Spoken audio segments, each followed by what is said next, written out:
let's start by talking about the football, because the football has been amazing.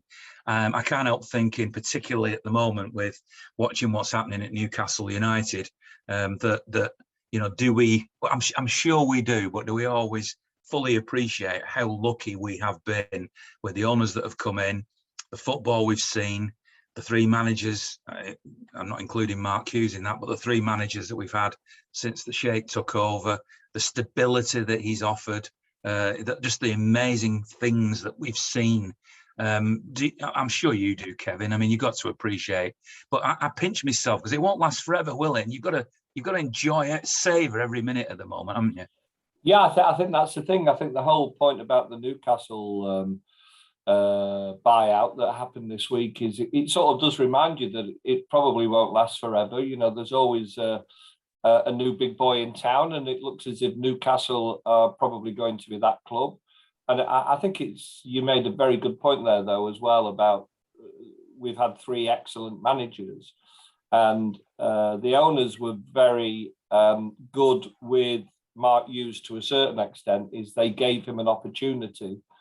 But once the Mark Hughes regime wasn't working, it was very important that they got the right man in to take us forward, and that was Mancini, of course. And what a fantastic job that Mancini did. He dragged that banner down, of course, at Old Trafford, won the FA Cup, won the Premier League in such a fantastic way. And listen, I think we all were sort of aware there were some rumblings going on in the background at the club between Mancini and staff and players. But from a supporters perspective, we absolutely loved him. And actually, Mancini is one of the managers who has been linked with Newcastle, I think. But whether he'd leave Italy before he gets a chance to take them to the World Cup, I would be surprised.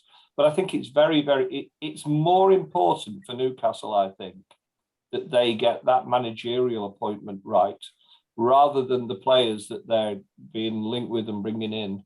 Because if you don't get that manager right, that very first one, I think it can snowball very quickly. I mean, they don't like Steve Bruce up at Newcastle, but the reality is last season, I think his record was as good as the previous season under Benitez.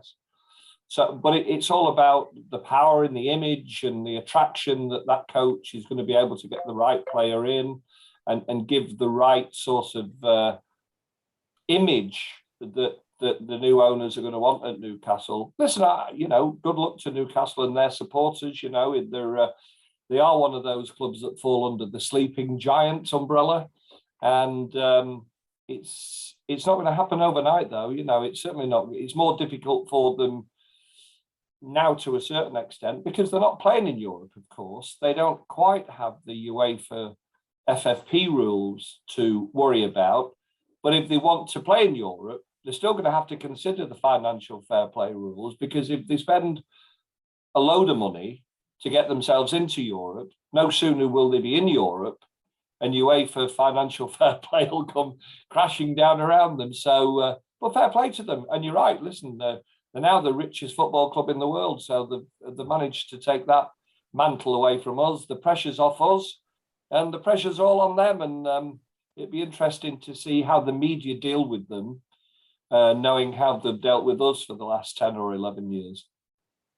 Well, I was invited onto BBC Radio Newcastle just after that takeover had gone through, and was asked for my opinions. And there were so many things swirling around in my mind. I remember at the beginning when the Sheikh took over from Thaksin Shinawatra, but even when Thaksin took over, I suppose that was the start of the sort of new era, if you like, for City. How did I feel? And you do see the club change. I've seen my club change, some ways for the better. We've seen marvellous football, which, you have to pinch yourself really that you're privileged to be able to see this sort of thing. But you've also seen a few things that I'm not as keen on, things that have changed for the worse. So there's swings and roundabouts to everything. And I remember talking to plenty of City Sports Club branches, and I completely have it in my mind that I was speaking once at Bredbury branch, and they split the session into two halves. And the first half of it, we were talking about how everybody wanted to sign better players. This is before Thaksin, before the Sheikh. How do we get better players? And I was saying, well, it's all about raising money. The football's all about money these days. And, that might mean that ticket prices go up, or programs go up, or shirts go up, or whatever it might be, because you need money to do that, unless you get a sugar daddy, not knowing what might happen. And then in the second half, people were moaning about how much shirts were and how much tickets were and all. And I said, you can't have it both ways. Do you not understand? You can't, be careful what you wish for in the world. But we now have that experience. We've also had the experience of owners from the Middle East. And you've already alluded to it, Kevin, of the media, wanting to have a go at those owners. I don't get involved in that politically at all. I admit that. I'm not an expert on Middle Eastern politics. I do know, though, that Saudi Arabia probably have the worst reputation of all of the countries, if you like, the ownerships in the Middle East, and that would be a little bit alarming for me. But I would be a hypocrite then to criticise that, having watched what's happened to City and welcomed it with open arms. So there's a lot of things been going around in my mind, and FFP is another one. What have you made, Adam, of this? I mean, have you seen the similarities between us and what's happening to them now? Yes, I think, like you say, I think Saudi have possibly, got a worse reputation even than our owners in terms of the media have been straight onto it. I think this doesn't seem to be enough point made of the fact that none of this has got anything to do with Newcastle fans. They haven't brought this on themselves. They haven't got any control over these new owners any more than they had control over Ashley being the owner, and they tried for 15 years to get rid of him. I don't ever understand why, say we're supposed to point the finger at Saudi and say it's terrible that a football club is owned by Saudi, and yet the government's doing deals with them. And why is it football's fault? Same with our owners.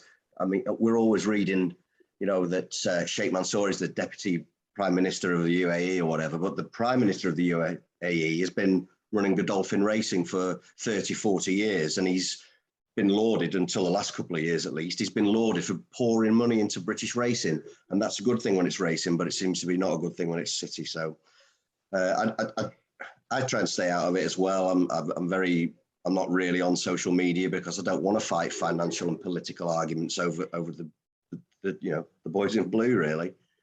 Yeah, I mean, it's our club. We're the fans. So whatever happens in the future is not anything to do with us. I mean, another aspect you could say to that is that City have become mega successful. And one of the things that the call us out for is the empty seats, which obviously is going to bring me on to specifically Kevin, and the way that he was treated a little bit by the media.